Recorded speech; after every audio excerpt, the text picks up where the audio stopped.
స్వర అయితే బాబీని కలవడం కోసం అని చెప్పి అభి వాళ్ళ ఇంటికి వస్తుంది. ఇంటికి రాగానే అక్కడ టూలెట్ బోర్డ్ చూసి స్వర అయితే ఒక్కసారిగా షాక్ అయిపోతుంది. ఇక అక్కడ ఉన్న వాచ్మ్యాన్ని ఇలా అడుగుతూ ఉంటుంది, భయ్యా ఏంటి భయ్యా ఇది టూలెట్ బోర్డ్ ఎందుకు పెట్టారు అని చెప్పి అంటుంది.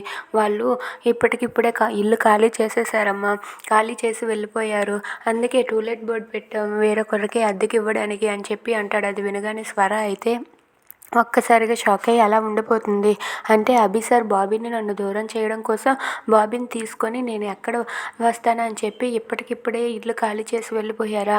అభి సార్ ఇలా చేస్తారని నేను అస్సలు అనుకోలేదు. అయినా అభి సార్ ఏంటి ఇంత దారుణంగా ప్రవర్తిస్తున్నారని చెప్పి స్వర అనుకుంటూ ఉంటుంది. ఇక స్వర అయితే ఆ టూలెట్ బోర్డ్ చూసి ఒక్కసారిగా షాక్ అయ్యి చాలా బాధపడుతూ ఉంటుంది. ఇప్పుడు నేను నా కొడుకు కోసం ఎక్కడికని వెళ్ళను, నా బాబీ కోసం ఏం చేసి నా కొడుకుని మళ్ళీ నేను దక్కించుకోవాలి. బాబీని కనీసం కలవడానికి కూడా లేదు. అభి సార్ బాబీని తీసుకుని ఎక్కడికి వెళ్ళిపోయారో ఏంటో అని చెప్పి స్వర కంగారు పడుతూ ఉంటుంది. ఇంతలో అభి అయితే బాబీని ఝాన్సీని తీసుకుని అలా ఫామ్ హౌస్కి వెళ్తూ ఉంటాడు. అలా ఫామ్ హౌస్కి వెళ్తూ ఉండగా అక్కడ ఉన్న బాబీ అయితే కార్ సీట్లో కూర్చుంటాడు. ఇక ఝాన్సీ అయితే చాలా హ్యాపీగా ఫీల్ అవుతుంది.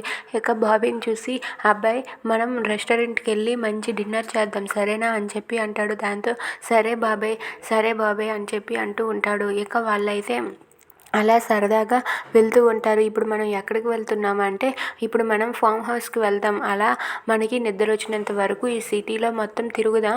ఆ తర్వాత ఫామ్ హౌస్కి వెళ్ళి మనం రెస్ట్ తీసుకుందాం. 1 వీక్ వరకు మనం ఇలా ఎంజాయ్ చేద్దాం సరేనా బాబాయ్ అని చెప్పి అడుగుతాడు.